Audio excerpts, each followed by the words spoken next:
할렐루야. 주님께서 우리의 기도 들으신 줄 믿습니다. 우리 옆 사람과 같이 인사하겠습니다. 할렐루야. 주님이 당신을 사랑하십니다. 한 번 더 인사하겠습니다. 주님이 당신의 주인 되심으로 반드시 좋은 일이 일어납니다. 아멘. 감사합니다. 오늘 본문의 말씀을 가지고 예수를 깊이 생각하라 라는 제목으로 말씀을 나누겠습니다.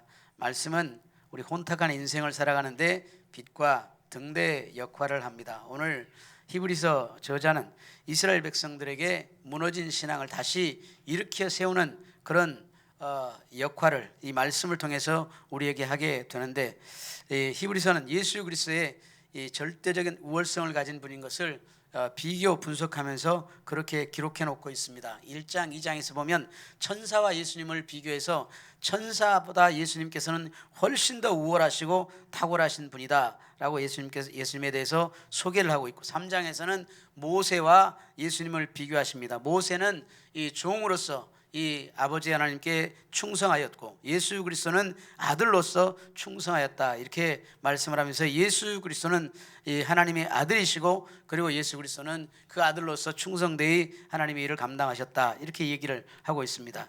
그리고 또 이제 4장에서 10장까지는 대제사장과 예수님을 비교한데, 예수님께서 대제사장이 되셨고 이 그냥 육신의 대제사장은 1년에 한 번씩 속죄하게해서 성소에 들어갔지만 예수님은 단 한 번에 우리의 죄를 속죄하시기 위해서 십자가를 짊어지셨다라고 이렇게 예수님에 대해서 말씀을 하고 있습니다. 당시 예수님께서 이제 승천하시고 난 후에 다시 오실 것이라는 그 믿음을 이제 이 초대교회 성도들이 가지고서 견디면서 그렇게 30-40년을 기다려도 예수님은 다시 오시지 않고, 그리고 외적으로 볼 때 정치적인 상황은 점점 더 혼탁해져 가고 핍박과 박해는 점점 더 거세져 가는 것을 경험하게 되었습니다. 또한 내적으로는 예수님의 다시 오심을 고대하는 열망은 점차 시들어져 가고 이젠 낙심과 절망, 그리고 영적인 피로감들이 쌓여가기 시작했습니다. 그리고 뒤로 물러나고 싶은 그런 상황이 성도들 가운데서 하나씩 일어나는 것을 보면서 영적 각성과 인내를 촉구하며 예수 그리스도를 깊이 생각하라 라고 명령하면서 격려의 메시지를 보내는 것을 보게 됩니다. 정체성을 잃어버리고 혼탁한 상황 속에서 이스라엘 백성에게 주어진 이 말씀은 오늘날 영적으로 이 혼탁한 현실을 살아가며 방황하는 현대인들에게도 똑같은 격려와 동료의 메시지가 되어지고 있습니다. 첫째, 예수를 깊이 생각하라 이렇게 말씀하시는 것은 헬라어 카타노에오라는 단어에서 나왔는데, 카타와 노에오가 함께 합쳐져 있는 단어입니다. 이 말은 너희가 지금 결단하고 분명하게 예수를 숙고하고 예수님을 깊이 주목하라, 이런 명령인 것입니다.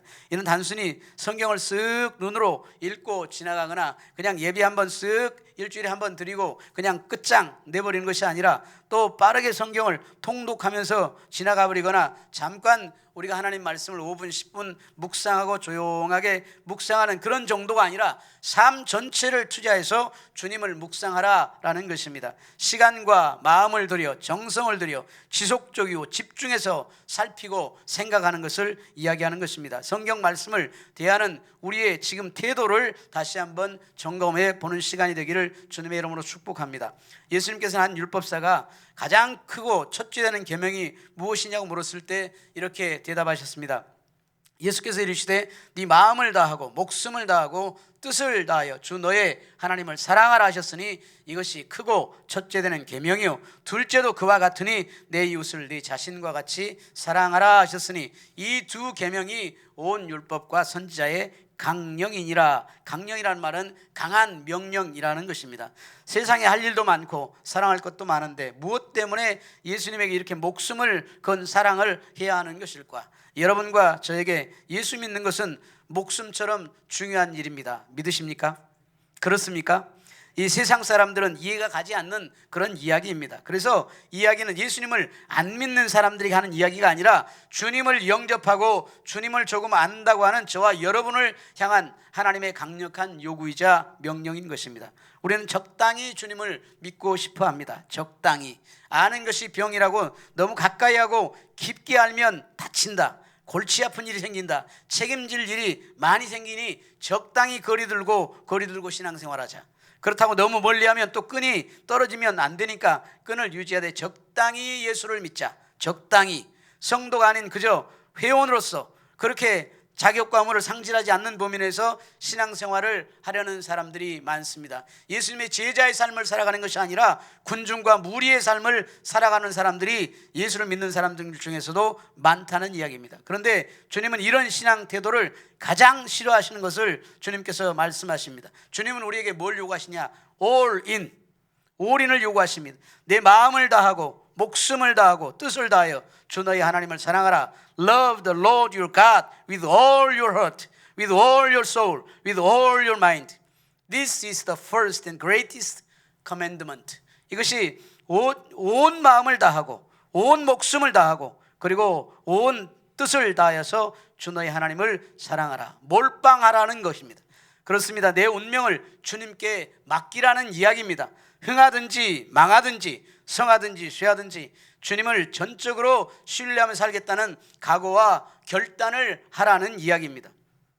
누가복음 9장에 손에 쟁기를 잡고 뒤를 돌아보는 자는 하나님의 나라에 합당하지 않다라고 말씀하십니다. 계시록 3장에도 네가 내 행위를 아노니 네가 차지도 아니하고 뜨겁지도 아니하도다. 내가 차든지 뜨겁든지 하기를 원하노라. 이렇게 말씀하셨습니다. 당시 이 말씀은 라오디게아 성도 교회에게 하는 말씀이었는데 그 라오디게아 지역은 금융업이 발달된 도시였습니다. 금융업이 발달된다는 얘기는 그곳에 의학, 교육, 안약사업 또 그리고 양모사업 등 이 상업이 아주 성행한 도시여서 부자들이 아주 많았던 그런 도시였습니다. 그러나 그들에게 그렇게 발달된 도시였음에도 불구하고 그곳에 결정적인 약점이 하나 있었는데 그곳에 물이 부족했다는 것입니다. 그래서 그곳에 물이 부족하기 때문에 그 위쪽 도시인 히에라폴리스의 그 온천물을 수로를 통해서 끌어와서 식수로 사용하게 되었습니다. 원래 히에라폴리스에서 나오는 온천수는 뜨겁고 치유와 회복을 일으키는 그런 물이었습니다. 그래서 그 물을 아주 히에라폴리스는 잘 사용하고 치유와 회복을 위해서 사용했는데 이 물이 라오디게아를 거쳐서 골로새로 이렇게 흘러가는데 골로새에 이르게 되면 마지막 끝점에 이르게 되면 이 차갑고 이 차가운 시원한 물이 되었습니다. 그래서 가란 목을 시원케 하는 그런 생명을 공급하는 그런 물이 된 것입니다. 그래서 뜨겁든지 차든지 그런데 그 가운데를 보면 라오디게아의 물이 도착할 때가 되면 그 뜨거운 물이 식어가지고 미지근하게 된 것입니다. 그래서 그 석회질이 많은 물에다가 물이 이제 미지근하게 되니까 그 물을 마시면 구토가 나올 정도로 아주 불쾌한 느낌을 주게 되었다는 것입니다. 그래서 뜨겁든지 차든지 해라. 뜨겁든지 차든지 해라. 그렇지 않으면 내가 너희를 토하여 내치리라. 이렇게 얘기를 했던 것입니다. 마치 그 물맛처럼 그렇게 하겠다는 이야기였습니다. 예수님은 아버지의 뜻을 따라 알아서 이 뜻을 깨달아 알아서 하나님 영광 보좌를 버리시고 이 땅에 육신의 옷을 입고 내려오셔서 우리 인간과 같이 되셨습니다. 예수님께서 이 땅에 내려오신 목적은 분명했습니다. 자신의 영달을 위하거나 힘과 지혜를 과시하기 위해서 오신 것이 아니었습니다. 우리를 사랑하시기 위해서 오셨던 것입니다.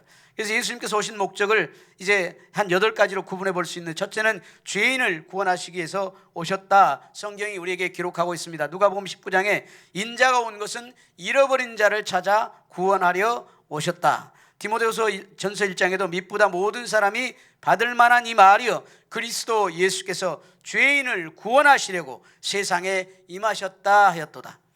그리고 이제 예수님은 율법을 완성하기 위해서 오셨습니다. 이 예수님께서는 우리가 이 율법을 통해서 우리의 죄를 깨달아 알고 우리가 죄인인 것을 깨달아 알게 되었을 때 예수님은 그 율법을 피하기 위해서 오신 것이 아니라 그 율법에 따라서 우리가 죽을 수밖에 없는 우리의 죄를 대신 짊어지시고 우리를 대신해서 십자가에 못 박혀 돌아가시기 위해서 우리에게 오신 것입니다. 그래서 마태복음 5장 17절 말씀에 내가 율법이나 선지자를 폐하러 온 것이 온 줄로 생각하지 말라. 폐하러 온 것이 아니요 완전하게 하려 함이라. 이렇게 말씀하셨습니다. 세 번째는 십자가에서 대속의 제물이 되하여 오셨다는 것입니다. 마가복음 10장에는 인자가 온 것은 섬김을 받으려 함이 아니라 도리어 섬기려 하고 자기 목숨을 많은 사람의 대속물로 주려 함이니라. 우리는 죽을 수밖에 없는 그런 사람들이었는데, 그런 운명에 놓여 있었는데 예수님께서 오셔서 우리의 죄를 짊어지시고, 대신 우리의 죄를 짊어지시고 그리고 십자가에 밖에 돌아가셨다는 사실입니다. 이사야서 53장 5절 말씀에 그가 찔림은 우리의 허물 때문이요 그가 상함은 우리의 죄악을 인함이라, 이렇게 말씀하십니다. 그가 채찍에 맞으면 우리가 나음을 얻었다, 그리고 징계를 받음으로 우리가 평화를 누리고 채찍에 맞음으로 나음을 얻었다, 이렇게 성경이 우리에게 기록을 해주고 있습니다. 이 네 번째는 하나님의 나라를 선포하고 보여주기 위해서였습니다. 마가복음 1장 15절에 때가 찼고 하나님의 나라가 가까웠으니 회개하고 복음을 믿으라. 예수님이 계신 곳에, 그곳에 하나님의 나라가 임하는 것입니다. 어디든지 예수님이 함께 하시는 곳에 하나님의 나라가 임하게 됩니다. 우리의 가정에 예수님을 모시게 되면 그곳에 하나님의 나라가 임하게 되고, 우리 마음에 예수님을 모시게 되면 우리 마음속에 하나님의 나라가 임하게 되는 것입니다. 우리 학교에서, 우리 일터에서, 우리 직장에서 예수님을 우리가 모시게 되면 그곳에 하나님의 나라가 임하게 되는 것입니다. 그래서 하나님의 나라를 선포하고 보여주시기 위해서 주님께서 이 땅에 오셨다는 얘기입니다. 다섯 번째는 마귀의 일을 멸하시기 위해서 오신 것입니다. 요한일서 3장에 보면 하나님의 아들이 나타나신 것은 마귀의 일을 멸하려고 하심이라. 마귀가 온 것은, 도적이 온 것은 도적질하고 죽이고 멸망시키기 위해서 온 것입니다. 그런데 예수님께서 온 것은 우리로 생명을 얻게 하고 또 풍성히 얻게 하는 것이라, 그렇게 말씀하셨습니다. 그래서 여섯 번째, 우리에게 생명과 복을 주시기 위해서 우리에게 오셨다라고 말씀을 하고 있습니다. 요한 3서 2절에도 사랑하는 자 내 영혼이 잘됨같이 내가 범사에 잘되고 강건하기를 내가 간구하노라. 예수님을 믿으면 예수님이 우리의 주인 되시기 때문에 반드시 우리를 잘되게 하시고 복되게 하시고 우리의 삶을 주님께서 책임져 주시는 그런 역사가 있다는 것입니다. 믿으시면 믿는 대로 우리에게 그런 축복이 임할 줄 믿습니다. 일곱 번째는 우리와 함께 하시기 위해서 오셨다라고 기록을 하고 있습니다. 임마누엘 되시는 하나님, 이 보라 처녀가 잉태하여 아들을 낳을 것이요 그 이름을 임마누엘이라 하리라 했은즉, 이를 번역한즉 하나님이 우리와 함께 계시다 함이라. 주님께서는 이 땅에 오신 목적은 우리와 함께 하시기 위해서 우리에게 오신 것입니다. 우리를 정죄하고 우리를 벌하고 우리를 채찍질하고 그러기 위해서 오신 것이 아니라 우리가 함께 하시면서 우리에게 복 주시기 위해서 오셨다라고 하는 사실입니다. 이처럼 주님이 우리를 사랑하시기에 우리도 주님을 사랑하라고 주님은 우리에게 요구하십니다. 사랑의 예수님에 대해서 늘 깊이 생각하고 묵상하고 우리가 어떤 삶을 살아가는지를 우리가 늘 결정하고 선택하는 삶을 살아가기를 주님의 이름으로 축복합니다. 두 번째는 예수님을 그러면 어떻게 묵상을 할까라는 것입니다. 예수님 어떻게 묵상할까? 시편을 살펴보면 5가지의 묵상 방법이 나오고 있습니다. 묵상은 독백이 아니라 대화입니다. 묵상은 그냥 입을 다물고 조용히 생각하는 것이 아니라 대화라는 것을 여러분 분명히 기억하시길 바랍니다. 따라서 한번 해보실래요? 묵상은 대화이다.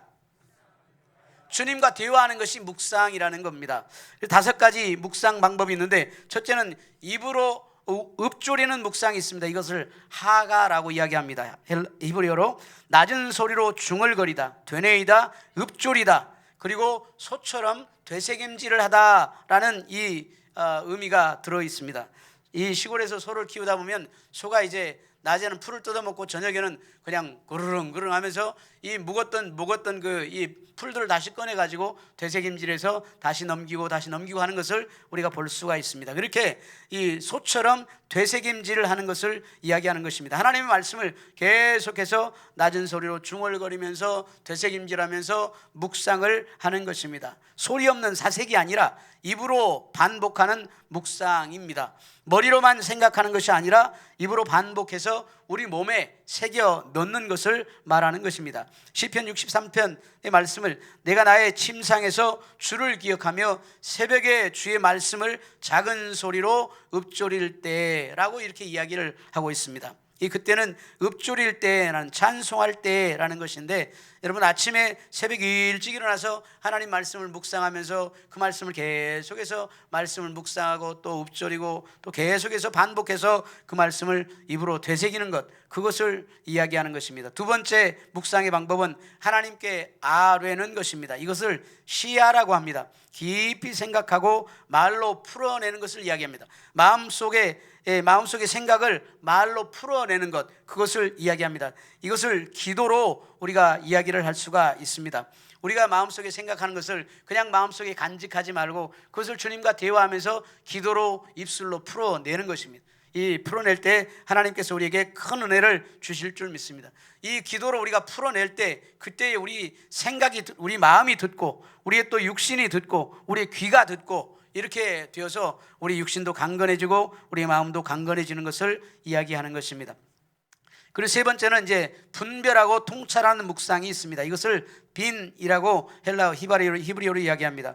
분별하다, 통찰하다, 의미를 꿰뚫어보다 라는 그런 의미를 가지고 있는데, 시편 119편에 보면 주의 말씀을 열면 빛이 비치어 우둔한 자를 깨닫게 하나이다. 그래서 말씀을 우리가 잘 묵상하면 하나님의 지혜가 생겨나고, 그리고 우리가 어떻게 행해야 될지, 누구를 만나야 될지, 무엇을 해야 될지 우리가 깨달아 알게 되는 것입니다. 그래서 이 묵상은 단지 감정에 머물지 않고 이 말씀과 뜻을 분별해서 그 뜻을 삶 속에 적용하고 그리고 그 뜻대로 행해가는 것, 그것을 이야기하는 것입니다. 이것이 분별하고 통찰하는 묵상입니다. 네 번째 묵상의 방법은 언약을 기억하는 것입니다. 이것을 자카르라고 합니다. 자카르, 이 기억하다라는 뜻을 가지고 있는데, 우리 여호와 하나님께서 옛날에 나에게 베푸셨던 그런 은혜, 이전에 나에게 베푸셨던 은혜를 기억하는 것입니다. 이것을 우리가 기억하는 것만 해도 얼마나 큰 은혜가 되는 줄 모릅니다. 날마다 하나님께서는 우리에게 은혜를 주시는데 우리는 그 은혜를 늘 까먹고 잊어버릴 때가 너무나 많아요. 그런데 우리가 그 은혜를 기억하고 감사해내는 것, 그것이 우리의 영성인 것입니다. 그래서 우리가 늘 하나님께서 주셨던 은혜를 기억하고 감사하는 삶을 사시기를 주님의 이름으로 축원합니다. 시편 119편에 보면 여호와여 내가 옛날에 주의 규례를 기억하고 스스로 위로하였나이다. 시편 77편에도 여호와의 행사를 기억하리니, 주님께서 우리에게 베푸셨던 그 은혜의 행사를 기억한다는 것입니다. 묵상은 과거에 받은 은혜를 현재로 불러오는 행위를 말하는 것입니다. 절망 가운데 있을 때 그것이 우리에게 소망을 얻게 하는 힘이 되어지는 것입니다. 다섯 번째 묵상의 방법은 삶을 점검하는 것입니다. 이걸 하사브라고 이야기합니다. 깊이 헤아리다, 계산하다 라는 뜻을 가지고 있는데, 이것은 신중한 성찰로서 치밀하게 계산하고 살피는 것을 이야기합니다. 우리의 삶에 나의 신앙의 태도, 그리고 내가 말하는 행위, 네 말하는 것들, 행위, 이런 것들을 우리가 되새겨 보는 것입니다. 그래서 성찰하고 그리고 그것이 회개로 이어지는 것을 말하는 것입니다. 말씀 앞에서 삶의 방향을 점검하는 것을 이야기하는 것입니다. 우리의 삶, 우리가 살아가다 보면 때로는 우리가 하나님 말씀대로 열심히 살아간다고 하지만, 그러나 이 영적인 때가 끼일 때가 우리가 있는 것입니다. 그럴 때 우리가 말씀을 통해서 우리가 다시 한번 우리 자신을 점검하고 새롭게 하고 그리고 회개하고 다시 한번 이 예배와 기도와 찬양을 통해서 우리 신앙을 회복하고 그렇게 다시 한번 주님께 가까이 나아가는 것입니다. 이렇게 많은 묵상의 방법들이 있는데, 이는 조용히 생각하는 것이 아니라 입으로 되뇌이고 마음으로 헤아리고 기억으로 붙들고 삶으로 방향을 되돌리는 그런 행위를 이야기하는 것입니다. 본문에서 성경의 저자는 예수님은 모세보다 더욱 영광받을 만한 자라고 이렇게 묵상을 하면서 강조합니다. 예수님에 대해서 깊이 생각하고 묵상해서 받은 은혜들을 선포하라고 그렇게 이야기하는 것입니다.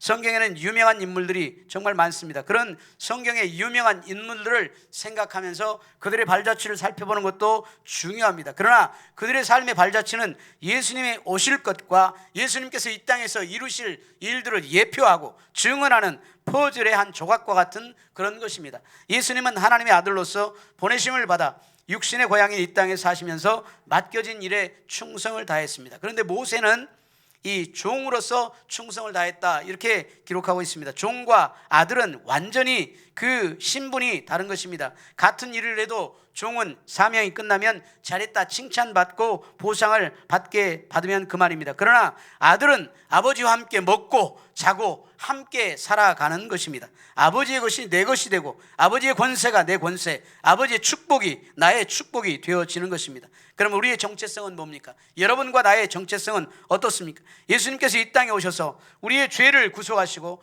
우리에게 예수님을 믿는 우리를 하나님의 자녀가 되게 하셨다는 사실입니다. 놀라운 일이 아닐 수가 없습니다. 죄인된 우리를 구원하셔서 하나님의 자녀를 삼아 주신 것입니다. 예수님은 본래 하나님의 아들이셨습니다. 그런데 예수를 믿는 우리에게도 하나님의 자녀가 되는 권세를 주셨다 이렇게 말씀하십니다. 요한복음 1장 12절에 영접하는 자 곧 그 이름을 믿는 자들에게는 하나님의 자녀가 되는 권세를 주셨다 이렇게 말씀하십니다. 할렐루야. 우리의 정체성은 하나님의 자녀로서의 정체성인 것입니다. 그러니 우리의 운명은 잘 될 수밖에 없는 운명인 것입니다.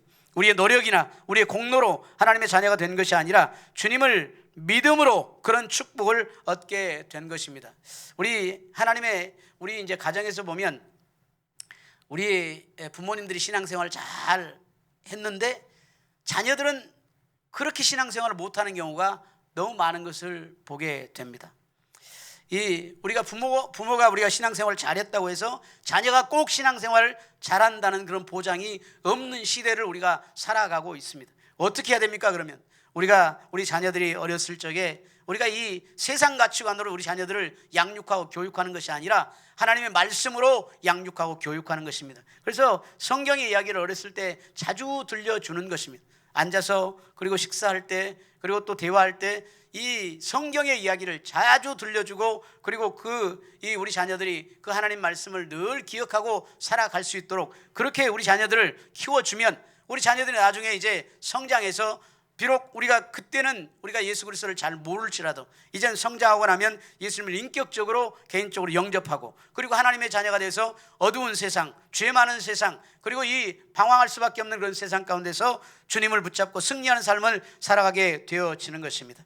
여러분, 우리의 믿음이 귀신이 믿는 정도의 믿음이어서는 안 되는 것입니다. 야고보서 2장에 보면 네가 하나님은 한 분이신 줄 믿느냐? 잘하는도다. 귀신도 믿고 떠느니라. 여러분, 귀신도 주님을 압니다. 귀신도 하나님의 능력이 있음을 아는 거예요. 그런 정도의 믿음을 가지고 우리가 이 세상을 살아가서는 안 된다는 거예요. 이 땅에서 여러분도 마귀도 예수님이 이 땅에 죄인을 구원하러 오시고 마귀의 세력을 멸하러 오셨다는 것을 잘 알고 있습니다. 그래서 성경 마태복음에 보면 거라사인의 지방에 무덤에 사는 2명의 귀신 들린 자들이 있었는데 그들이 군대 귀신이 들려가지고 이 군대 귀신이라는 말은 이 엄청나게 많은 귀신이 들어갔다는 얘기예요. 그래서 이 군대 귀신이 들린 자들이 예수님께서 그곳을 지나가시니까 그 군대 귀신 들린 자들이 2명이 주님 앞에 나와서 무섭고 두려워서 예수님께 나와 말합니다. 하나님의 아들이여 우리와 당신이 무슨 상관이 있나이까 하면서 이 벌벌 떨면서 주님 앞에 나옵니다. 저희들에게 돼지떼에 들어가라고 명령하십시오. 그러면 우리가 여기를 떠나겠습니다. 주님이 여기 오셨으니 주님이 여기의 주인이고 우리는 여기가 우리의 주인이 아닙니다. 이제 우리가 떠나겠습니다. 그러니까 주님께서 가라 하니까는 이 귀신 들린 귀신들이 그 사람에게서 나와갖고 허겁지겁 이 돼지떼에 들어가는데 돼지떼가 한 2,000마리가 되는데 그 돼지떼에 들어가니까 돼지가 물속으로 달려 들어가지고 미쳐가지고 물속에 다 죽었다 이렇게 이야기를 하고 있는 것입니다. 거라사 지방에 사는 무덤에 사는 이 2명의 귀신 들린 자들이 예수님께서 그것을 이제 지나가실 때 그런 역사가 있었던 것입니다. 여러분, 마귀는 절대로 주님과 함께 할 수 없습니다. 우리와 당신이 무슨 상관이 있나이까 무슨 관계가 있습니까 이렇게 얘기를 했듯이 마귀는 절대로 이 주님과 관계할 수가 없습니다. 주님과 관계를 맺을 수가 없습니다. 우리는 주님의 자녀이기 때문에 주님과 관계도 맺고 대화도 하고 얘기도 하고 기도도 하고 주님이 응답도 하시고 주님이 사랑도 우리에게 베풀어 주시고 축복도 우리에게 하시고 관계가 있습니다. 그러나 마귀는 하나님과 절대로 관계가 있을 수가 없는 것입니다. 함께 할 수가 없습니다. 여러분, 우리는 이 마귀와 다릅니다. 우리가 주님께 주님 내 안에 들어와서 내 주인이 되어주세요, 나를 다스려 주세요, 나에게 축복이 되어주세요 이렇게 얘기를 하면 주님께서는 금방 우리 마음속에 들어와서 우리 마음을 다스리시고 우리의 삶을 인도해 주시는 그런 좋으신 하나님이십니다. 할렐루야. 이 시간 우리 같이 한번 해볼까요? 주님, 내 안에 들어오셔서 내 주인이 되어주세요. 나를 다스려 주세요. 나의 축복이 되어주세요. 나의 소망이 되어주세요. 할렐루야. 주님께서 반드시 그렇게 하실 줄 믿습니다.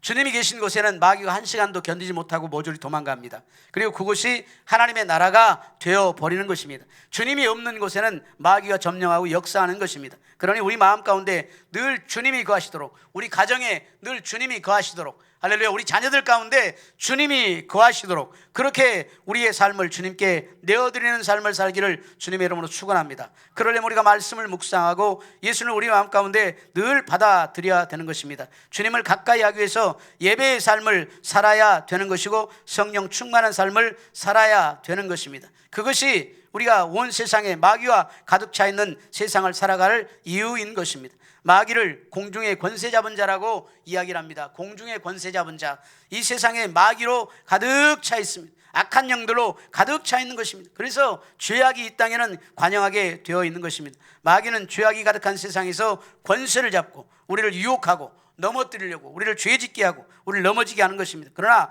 주님께서 이미 십자가에서 우리의 죄를 청산하시고 주님을 믿는 우리에게 하나님의 자녀가 되는 권세를 주셨기 때문에 예수를 믿는 우리는 그런 마귀의 공격에서 자유롭게 되어지는 것입니다. 보호를 받게 되는 것입니다. 그래서 우리가 늘 우리가 고백해야 되겠습니다. 나는 주님의 자녀다. 주님이 나와 함께 하신다. 주님이 내 삶을 이끌어 주신다. 마귀와 어떻게 우리의 삶을 어떻게 할 수가 없다라는 이런 선포와 고백이 늘 우리 입술에 고백이 되어지기를 주님의 이름으로 축원합니다.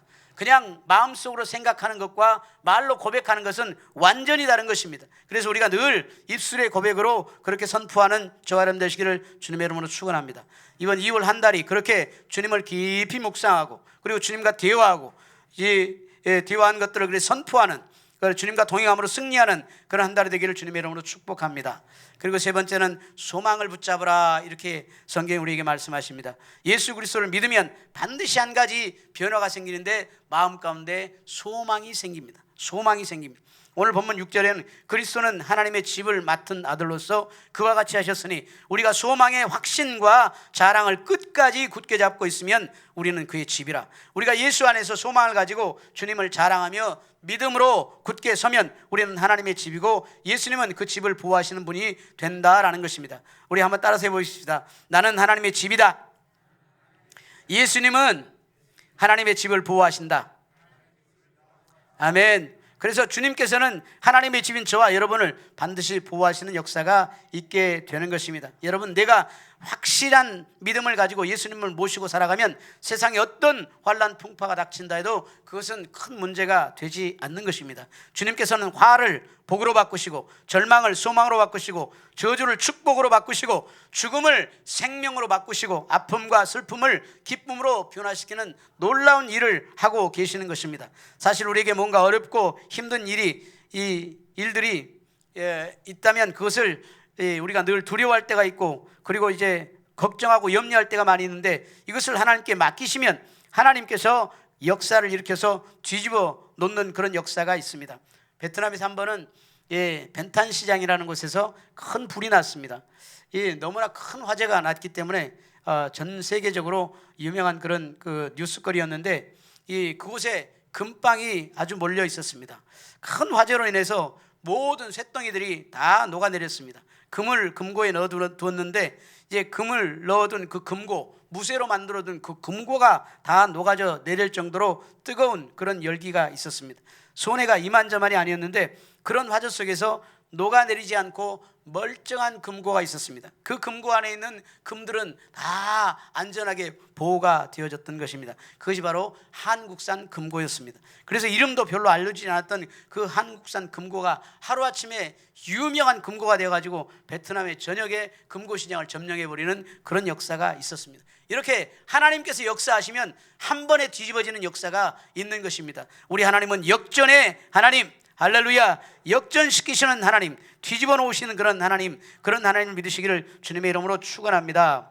여러분, 이제 그러므로 우리의 믿음이 형식적이거나 그런 종교적이거나 그저 그냥 곁눈질 슬슬하는 그런 신앙생활 해서는 안 되겠습니다. 자세를 똑바로 고쳐서 주님께 집중하는 그런 신앙생활을 우리가 해야 되겠습니다. 하나님은 우리를 하나님의 백성, 하나님의 자녀로 불러주셨으니 이는 필시 우리를 통해서 놀라운 일을 이루시기 위한 하나님의 계획이 있음을 믿으시기를 바랍니다. 우리 순복음 영락교회를 이곳에 세우게 하신 것은 분명히 우리에게 이곳에 숨겨놓은 축복을 허락하시기 위함이 있는 것입니다. 우리의 눈으로는 보이지 않고 귀에는 들리지 않고 손에는 잡히는 것이 없어도 말씀을 붙잡고 주님으로 인한 소망을 굳게 잡고 살아가면 우리가 상상할 수 없는 놀라운 축복과 은혜가 우리 삶 가운데 벌어질 줄 믿습니다. 이런 이 은혜를 우리가 누리기 위해서 해야 될 일이 뭐냐? 성령으로 충만해야 됩니다. 성령은 하나님의 영입니다. 그 하나님의 영이 우리를 다스려 갈 수 있도록 우리를 하나님께 내어 드리는 것입니다. 성령은 소망을 주는 영입니다. 못 본 것을 보게 하고 못 듣는 것을 듣게 합니다. 인간의 지혜가 아닌 하나님의 지혜로 충만하게 만들어 줍니다. 그러니 우리 모두가 2월 한 달이 우리 일생이 성령으로 충만한 인생으로 만들어져야 되겠습니다. 성령님은 대언의 영으로 하나님의 말씀을 대언하고, 성령님은 보혜사로서 우리의 스승이 되어주셔서 우리를 가르치시고 인도하시며, 성령님은 지혜의 영으로 예수님의 말씀과 가르치심을 잘 이해하고 생각나게 하고 우리 세상을 승리하며 축복된 세상으로 살아갈 수 있도록 하는 것입니다. 그러므로 내 자신을 의지하지 말고 성령님을 의지하자. 할렐루야. 성령님을 의지하자. 성령님은 인격의 영이어서 우리가 성령을 적극적으로 모셔드리고 인정할 때 성령은 우리 가운데 오셔서 우리 가운데 역사하십니다. 한번 성령님 우리 마음 가운데 모시는 시간 한번 가져볼까요? 저를 따라서 한번 해보십시다. 성령님 인정합니다. 환영합니다. 의지합니다. 모셔드립니다.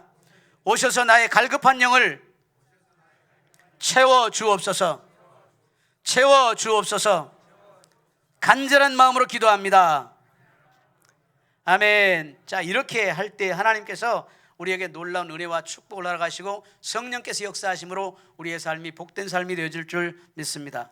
오늘 시간 우리 같이 성령님을 환영하는 우리 찬양 우리 같이 들으시면서 이제 오늘은 2월 첫 주 우리 성찬 주일인데 오늘은 특별한 성찬입니다. 이 성찬의 포도주가 이 공수에서 왔는데 갈릴리 가나에 이 혼인잔치를 했던 그 포도주입니다. 아주 귀한 포도주. 그래서 그 포도주로 우리가 성찬을 오늘 하게 되는데 너무 귀한 시간인 것 같습니다. 오늘 성찬을 대할 때 성령의 역사하심과 인도하심 우리에게 넘쳐날 줄 믿습니다. 혹시 이 말씀을 들었는데 내가 이 말씀이 잘 안 믿어진다, 그러면 성찬을 참여 안 하셔도 됩니다. 나 이 말씀이 내 안에 믿어지고 내가 예수님을 나의 구주로 모셔드립니다 라고 하시는 분들은 이 세례를 받았든지 안 받았든지 성찬을 받으시면 떡과 잔을 받으셔서 함께 기도하시면 되겠습니다. 자, 우리 찬양 같이 하시겠습니다.